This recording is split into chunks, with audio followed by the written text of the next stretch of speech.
Welcome to ProgramGuru.org, and this is our beginner-friendly NumPy tutorial.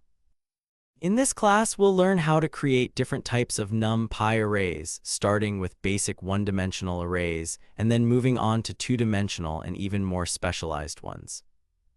Let's take it step by step. Step 1. Importing NumPy.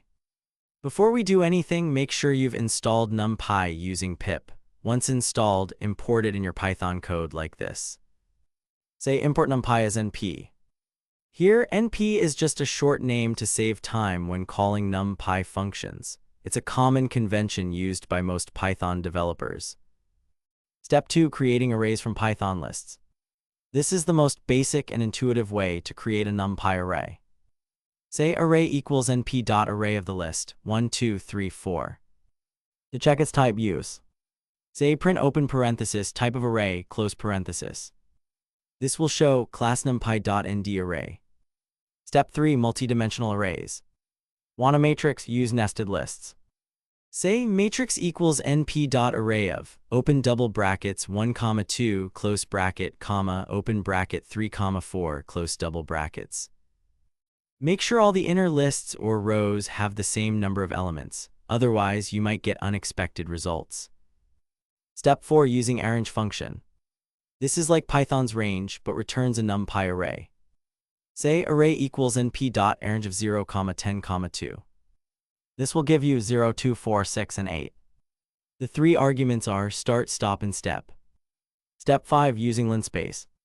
This gives you evenly spaced values over an interval. Say array equals np.linspace of 0, 1, 5. You get 0.0, 0.25, 0.5, 0.75, and 1.0. This is super useful in simulations and plotting graphs. Step 6. Creating arrays of zeros or ones. To create a matrix full of zeros. Say zeros equals np.zeros of open parenthesis 2, 3 close parenthesis. That's a 2 by 3 matrix of all zeros. Similarly for ones. Say ones equals np.ones of 3, 2, which is a 3 by 2 matrix filled with ones. Remember, the shape must be a tuple, so use parentheses. Step 7. Array with a constant value. To fill an array with the number 7. Say filled equals np.full of open parenthesis 2, 2 close parenthesis, 7. This will give you a 2 by 2 matrix where every element is 7. Step 8. Identity matrix. Need a diagonal matrix of ones? Use the I function. Say identity equals np.I of 3. This gives a 3 by 3 identity matrix where all diagonal elements are 1 and the rest are 0. Very useful in linear algebra. Step 9. Empty arrays. Use with caution. Say empty array equals np.empty of 2, 2.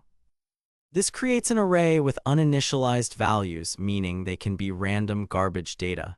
Only use this if you plan to overwrite the values right after. And that's it. You've now learned how to create NumPy arrays in multiple ways. From lists using arange, linspace, zeros, ones, full, I, and empty. If you like this, please subscribe to ProgramGuru.org for more tutorials like this. Thanks for listening and happy coding.